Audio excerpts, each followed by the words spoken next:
Oke, assalamualaikum warahmatullahi wabarakatuh. Selamat pagi seluruh siswa-siswi kelas 12 RPL ya. Hari ini kita lanjut dari pertemuan minggu lalu. Saya start dulu ya. Nah, kalau minggu lalu kan kita sudah bisa menyimpan ya. Kita klik add, kemudian akan muncul seperti ini. Semuanya sudah tersimpan dan ini akan tampil juga. Semuanya klik save, akan tampil di sini, ya kan? Nah, pertemuan kali ini akan kita lanjut dengan bagaimana agar aplikasi yang kita buat bisa mengedit dan menghapus. Oke, mengedit dan menghapus. Kalau minggu lalu kita berhasil menambahkan, hari ini kita akan mengedit dan menghapus. Oke, nah simpan dulu semua yang pakai komputer, simpan dulu semua handphonenya. Pastikan fokus dulu di sini. Tapi kalau kalian nontonnya dari handphone, ya perhatikan benar-benar karena layar handphone kan agak kecil ya. Nah, jadi perhatikan benar-benar bagaimana coding-nya bekerja dan bagaimana membuat ini semua berjalan. Supaya apa? Supaya kalian bisa pastikan nanti ketika UKK lebih gampang gitu ya, lebih memahami karena coding-nya udah selesai semua.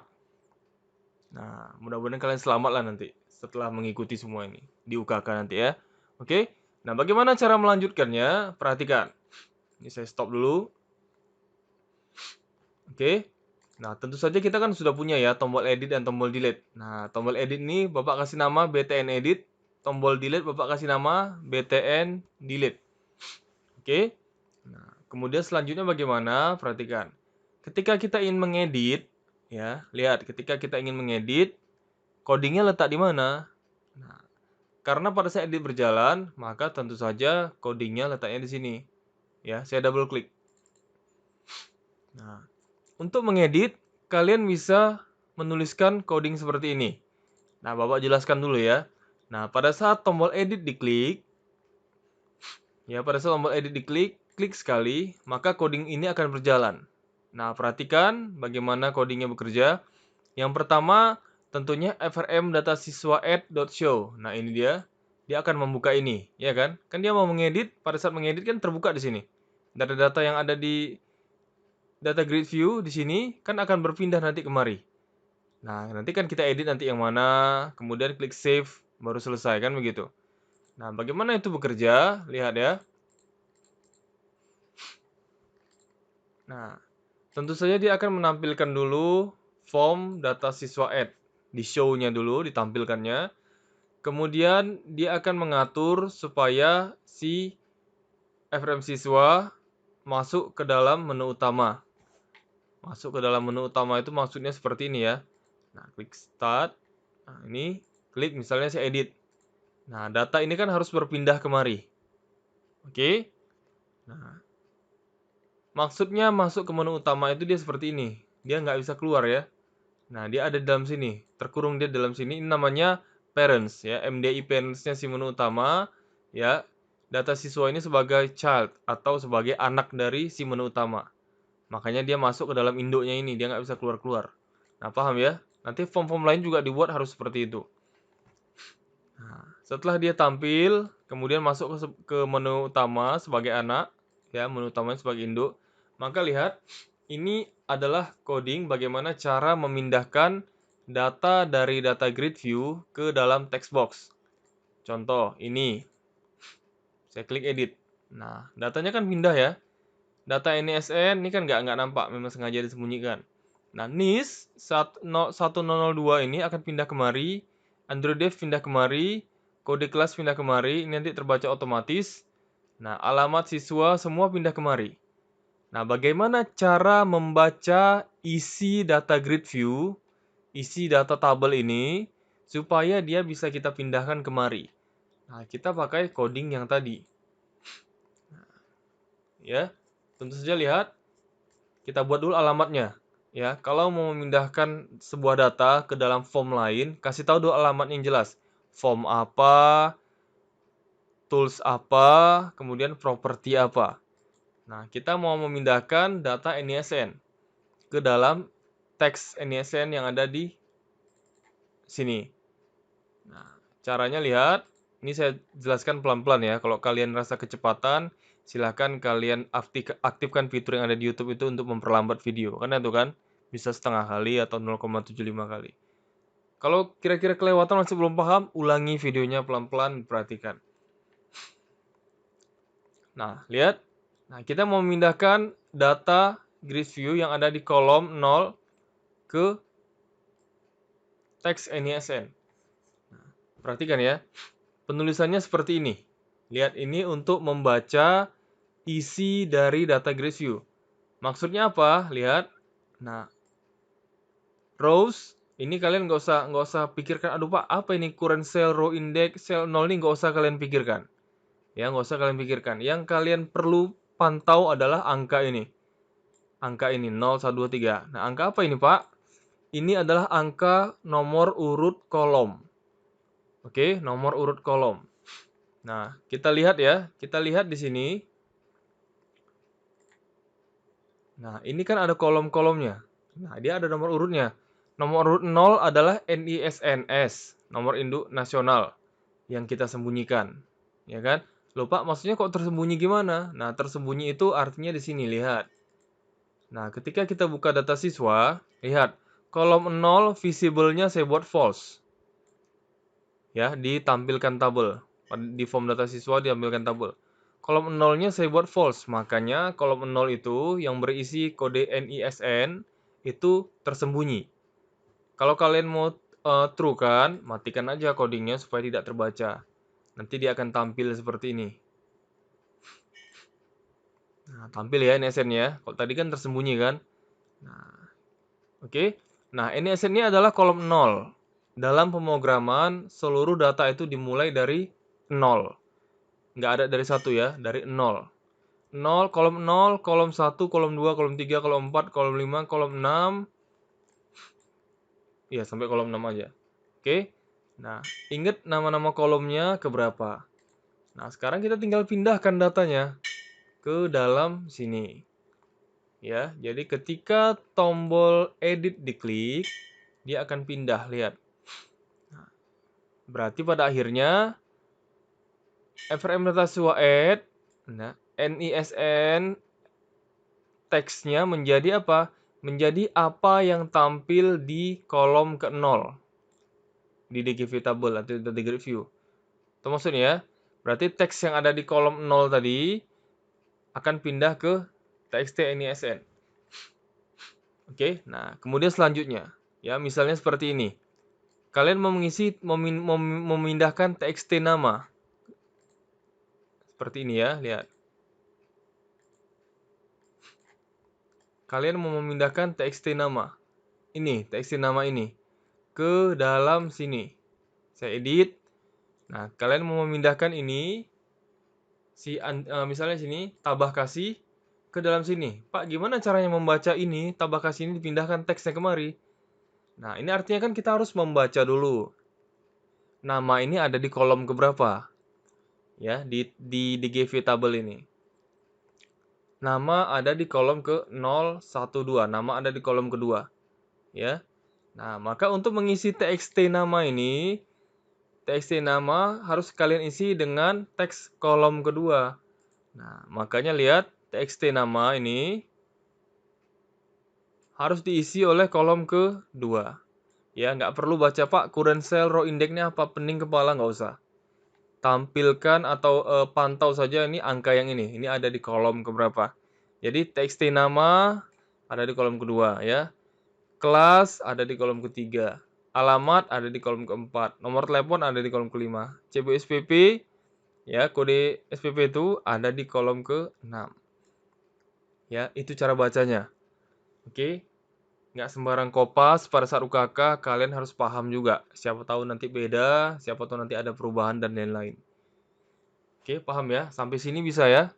Kalau ada yang mau tanyakan, silakan ditanyakan pada saat menonton video ini di kelas ya. Oke, nah jadi semuanya sudah pindah.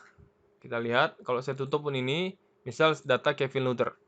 Saya edit, nah, maka teks NISN diisi oleh teks di kolom ke-0 yang saya seleksi. Oke, NISN ini lihat nama di kolom ke-2 sampai seterusnya kode SPP di kolom ke-6. 0, 1, 2, 3, 4, 5, 6 ya, 6. 03 pindah kemari ya. Oke, sampai sini paham ya? Oke, saya edit.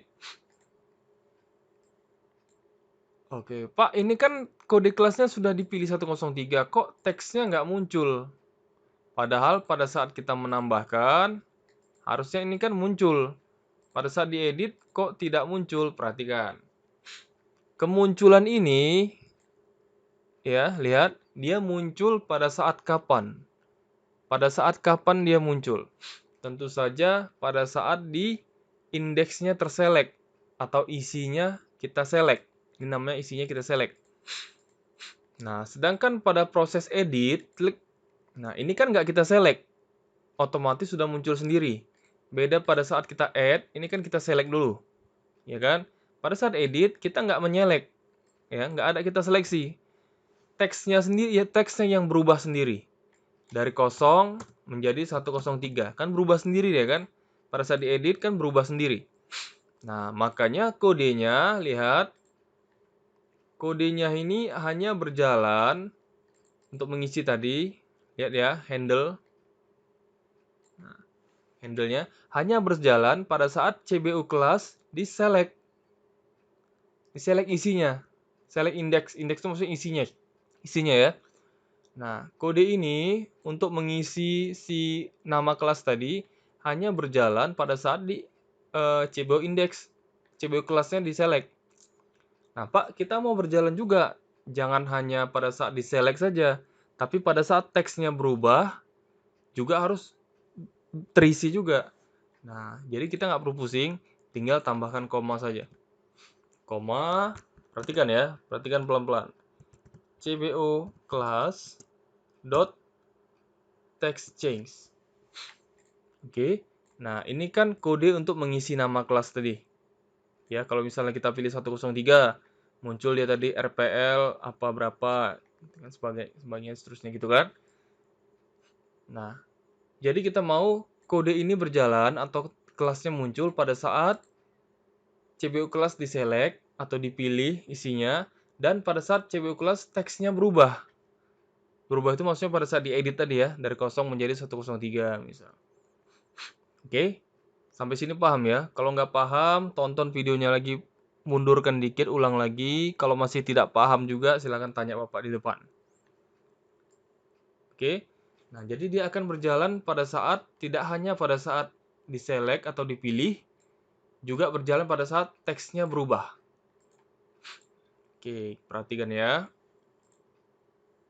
Nah, saya pilih edit. Oke, nah sudah muncul ya. Nah, sama juga SPP ini. SPP ini nggak muncul karena codingnya belum kita ubah. Kalau SPP hanya berjalan pada saat teksnya diselect. Ya, ini pasti codingnya belum kita pasang, makanya dia nggak nampil. Nah, kalau ini tadi hanya pada select. Nah, sekarang edit, nah dia sudah muncul otomatis. Beda dengan SPP, belum muncul. Oke ya. Nah, sudah muncul seperti ini hanya dengan menambahkan koma CBU class dot text change. Nah, yang SPP tadi juga begitu. Tampilkan, baca datanya, isi, kemudian tambahkan supaya kode ini berjalan tidak hanya pada saat select-nya isinya di-select, tetapi juga berjalan pada saat teksnya berubah atau text change. Oke, paham ya? Jadi sini semua udah jalan. Untuk yang berubah seperti ini, SPP belum berubah. Nah, ini tugas kalian tambahkan. Caranya sama persis seperti apa yang kita lakukan di CBU kelas. Oke? Nah, proses editing selesai, lihat. Contoh tambah kasih. Ya kan? Nah, ternyata tambah kasih bukan jalan masjid. Rupanya jalan gereja, kan begitu. Kita pindahkan. Jalan gereja nomor 55 Medan. Misalnya lah, yang lain lagi ya. Ternyata nomor teleponnya bukan 0821. 0851 misal. Kartu Bayu deh nih. Kita save, lihat ya. Alamatnya akan berubah menjadi gereja dan nomor teleponnya 0851. Kita save. Berubah ya. Menjadi jalan gereja dan 0851. Oke, sampai sini harus paham ya. Harus paham. Bisa ya? Nah, Pak, dari mana dia bisa berubah, Pak? Nah, kapan dia berubah? Tentu saja pada saat saya klik tombol save. Karena di sini sudah kita pasang kode otomatis. Saya save dulu. Ini kalian tonton pelan-pelan ya. Kalau nggak tahu, mundurkan dikit sampai paham. Sengaja saya buat video supaya bisa kalian ulang-ulang. Kalau saya langsung terangkan di kelas kan akan sulit nanti mengulangnya, lama nunggu kawannya lagi dan sebagainya. Kalau video kan lebih enak. Bisa tonton di rumah juga. Ya, siapa tahu belum siap bisa lanjut di rumah. Nah, lihat. Pada saat saya klik tombol save, dia akan baca dulu. Seperti saya sudah jelaskan di video sebelumnya ya. Dia akan select dulu, dia baca dulu. Nah, NISN yang kita ketik di sini sudah ada nggak di tabel MySQL? Dia select nih, ada nggak ya? Dibacain dulu, di read-nya, dibacanya, ada nggak? Kalau ada, has ini artinya sudah atau punya ya. Row ini baris. Berarti jika sudah ada barisnya atau sudah punya barisnya, maka update. Kalau sudah ada barisnya berarti kan sudah ada datanya. Maka dia sudah pasti mengupdate. Nah, kalau ternyata belum ada, else ya kan, ini berarti harus menambahkan data baru. Makanya karena pada saat kita edit, kan NISN-nya nih pindah tadi sebagai primary key ya. NISN yang ada di data grid view kan pindah nih ke data siswa add. Makanya dia baca NISN ini. Oh, ada nih. Ternyata si tabah kasih, data tabah kasih udah ada. Maka sudah pasti data tabah kasih akan diedit. Nah, ternyata saya masukkan baru. Nama yang lain, nama Budi misalnya. Oh, Budi ini belum ada nih NISN-nya di dalam MySQL. Maka dia akan menambahkan data baru. Kalau yang tadi mengupdate ya. Ya, oke. Sampai sini paham ya? Kalau nggak paham silakan ditanyakan ke Bapak. Kalau masih ragu, kira-kira paham, agak mundurkan dikit videonya. Kalau kecepatan tinggal dilambatin dikit. Oke, sambil mengerjakan ya. Sampai sini paham ya? Oke, kita lanjut. Nah, selesai semuanya. Selesai untuk mengedit. Sekarang kita masuk ke pembahasan bagaimana delete bekerja. Contoh seperti ini. Saya klik, saya delete. Akan muncul konfirmasi dulu. Jangan langsung asal-asal delete aja. Kalian klik 3 kali, hilang 3 data nih. Kan bahaya kan? Makanya ada konfirmasi lah. Yakin data ini ingin dihapus? Nah, ada yes, ada no. Perhatikan ya, ini namanya form message box. Apa namanya? Message box atau kotak pesan. Message itu pesan, box itu kotak. Kotak pesan ya. Perhatikan yang paling atas ini, hapus teks hapus ini namanya caption. Ya, caption tulisannya Caption. Kalau ini yang namanya icon. Icon ya. Kalau yang ini namanya teks. Oke. Nah, kalau yang ini namanya button. Jadi semua ini bisa kita atur. Hapus misalnya mau ganti menjadi delete. Misalnya ini tanda tanya ini mau diganti menjadi tanda seru, mau tanda X atau error seperti error gitu kan. Nah, tulisan ini mau ganti are you sure to delete this data, misal mau jadi bahasa Inggris terserah atau bahasa daerah terserah. Nah, yes no ini banyak ya, ada yes aja, ada no aja, ada retry, ada cancel, banyak sekali tombol-tombol yang bisa kita atur. Nah, bagaimana cara mengaturnya? Kemudian menambahkan tombol delete, perhatikan. Kita no dulu ya. Nah, kapan datanya akan terdelete? Tentu saja pada saat tombol klik atau tombol delete diklik. Maka kita bekerjanya pasti dari sini. Karena pada saat tombol delete diklik lah dia codingnya bekerja. Ya, double klik di sini. Nah, ini dia. Perhatikan. Kita buat satu variabel dim konfirmasi as dialog result. Kenapa pakai dialog result? Dialog result ini adalah ketika kita klik nanti tombol yes atau no, dia akan merespon. Jika diklik yes, apa yang terjadi? Jika diklik no, apa yang terjadi? Oke. Nah, kalian nggak usah pening-pening dengan ini ya. Konfirmasi ini bebas mau kalian ganti ini karena saya lebih mudah mengingatnya aja pakai teks konfirmasi begitu. Kalau kalian mau menjadi confirm atau lain-lain kata-kata lain terserah karena ini kan variabel aja. Dia akan mengambil data yes atau no tadi. yes no ya. Dia akan klik yang mana, dia akan mengambil itu nanti. Nah, perhatikan dim konfirmasi as dialog result sama dengan message box show. Artinya message box tadi ditampilkan.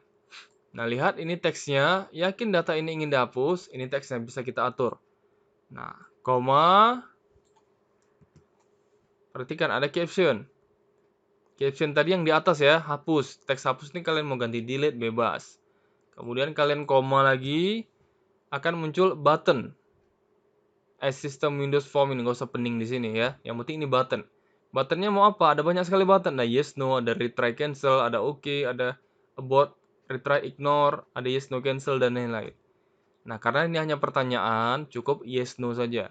Kalian pilih yes, no. Oke. Nah, mana tadi? Oke, pilih tadi ya, seperti ini ya. Nah, koma lagi. Lihat, ini adalah icon. Nah, kalian bisa ganti menjadi information, non, kemudian stop, warning, error, kayak X merah seperti itu kan. Nah, bebas kalian gantinya. Jadi yang diatur itu saja ya. Nah, kemudian dia akan membaca jika si konfirmasi ini resultnya atau dialog resultnya yes, artinya ketika kalian klik yes pada saat message box muncul tadi, dia akan menjalankan coding ini. Dari mulai if sampai end if, sampai selesai if. Nah, ini adalah coding untuk menghapus. Ya, pertama sudah pasti call connect, ini wajib. Apapun ceritanya, kalau mau berkomunikasi dengan MySQL, dengan data atau tabel yang ada di MySQL, pasti ada call connect. Untuk mengkoneksikan dulu, ya, supaya perintahnya terkonek. Kemudian strSQL ini string SQL. Kalian bebas gantinya, bisa ganti melalui mode koneksi. Ini dia strSQL. Oke. Mau kalian buat str MySQL, kemudian atau string MySQL bebas. Nah, lihat kodenya. Penulisannya seperti ini ya. Delete from TB siswa, artinya hapus data dari TB siswa. Di mana? Nah, where NISN ini adalah primary key. Artinya setiap data kan pasti beda-beda. Yang membedakan tentu saja primary key-nya. Kalau nama mungkin bisa sama, kelas mungkin bisa sama, nomor apa lain-lain mungkin bisa sama. Tapi kalau NISN pasti berbeda. Maka NISN yang kita ambil sebagai primary key. Nah, tulisan NISN ini dari mana? Contoh misalnya si Budi. Budi NISN-nya 10112 misal ya. Nah, angka 1012 itu dibaca dari mana? Nah, dibaca dari tabel. Nah, ini sudah kita bahas tadi kan? Nah, bagaimana membaca NISN dari tabel? Kita baca. Lihat angkanya ya. NISN itu ada di kolom keberapa? Ada di kolom ke-0. Yang pertama kali dapat itu kolom ke-0. Nah, kita tinggal baca ya. Hapus FRM TB siswa, di mana NISN-nya persis seperti apa yang ada di kolom ke-0 pada saat kita select tabelnya tadi. Oke, kalau sudah selesai, ini datanya wajib. Wajib ya, nggak usah kalian pusing dengan MySQL, komen segala macam. Ini wajib. Jadi kalian ketik ini.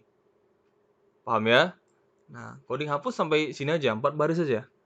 Nah, kalau kau tampilkan tabel, ini artinya pada saat kalian hapus, update tabelnya. Supaya dia membaca ulang.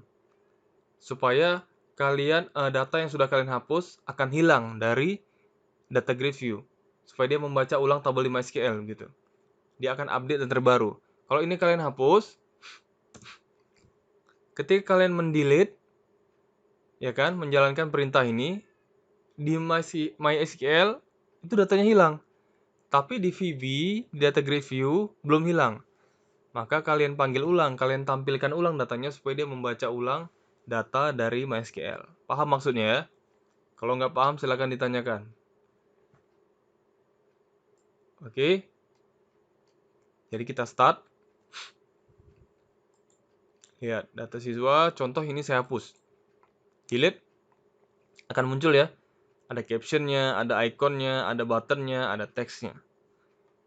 Ingin dihapus, kalau no, dia nggak akan hilang. Karena perintahnya hanya berjalan pada saat dia diklik yes. Diklik yes berjalan nih. Kalau diklik no, nggak ngapa-ngapain karena perintahnya nggak dijalankan. Nggak dibuat di sini. sekarang kita klik yes, delete, klik yes. Oke, lihat. Kalau lama gini biasanya ada error, ya. Kita lihat dulu errornya di mana. Lihat. Delete from TV siswa dan sebagainya, lihat. Oh, tidak ada error ya. Nah, kemudian apa tadi masalahnya? Nah, kalau di coding tidak ada error, ya, ini semua berjalan nggak ada masalah. Nah, kita lihat biasanya masalah ada di sini, ada di server. Lihat ya, portnya terlalu banyak. Kita lihat ini. Timeout period completion error ya, server not responding. Nah, berarti servernya ini kan di sini. Ya, kalian stop aja dulu. Ya, kemudian kalian ulang aja lagi.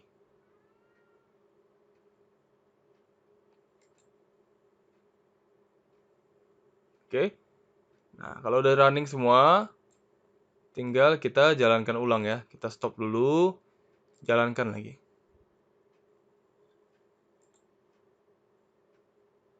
Sudah hilang ya. Nah, kita tes dulu, delete. Yakin dihapus? Yes. Oke, hilang. Oke. Sampai sini paham? Kalau tidak paham, seperti biasa, mundurkan dikit videonya, pahami lagi ulang. Kalau kecepatan tinggal dilambatin. Kalau nggak paham juga, nggak selesai juga masalahnya, tanyakan ke Bapak. Oke? Nah, selesaikan hari ini untuk update dan delete tadi. Untuk semua form yang sudah kalian buat. Selesaikan hari ini juga. Oke? Nah, pastikan hari ini selesai, karena besok di 5 les itu kita akan selesaikan hal yang lebih banyak. Termasuk kalau sempat nanti sampai ngeprint nanti, ngeprint ngeprint bukti pembayaran, nota pembayaran. Oke? Nah, pastikan udah selesai, kan nanti akan saya koreksi di akhir pertemuan. Ya, wajib selesai supaya kalian bisa paham dan bisa menyelesaikan UKK dengan baik nanti. Karena kalau mau nggak paham itu sekarang. Ada yang mau ditanyakan sekarang. Jangan nanti pada saat UKK tidak bisa bertanya. Jadi harus pahamnya sekarang. Jangan sampai UKK nanti nggak paham. Nah, itu bahaya sekali. Oke? Nah, sampai di sini dulu pertemuan kita. Saya doakan mudah-mudahan paham semua. Mudah-mudahan UKK kalian berjalan lancar, nilai kalian bagus. Ya, kuncinya satu, fokus, pahami soal dengan baik, dan selesaikan coding dengan baik, belajar di rumah. Konsentrasi lah. Karena ngoding ini nggak bisa sambil main-main. Kadang-kadang sambil dengar musik pun susah. Ya. Nah, selamat belajar. Selesaikan hari ini supaya kita bisa lanjut besok dengan coding yang lain. Terima kasih. Jangan lupa di-subscribe.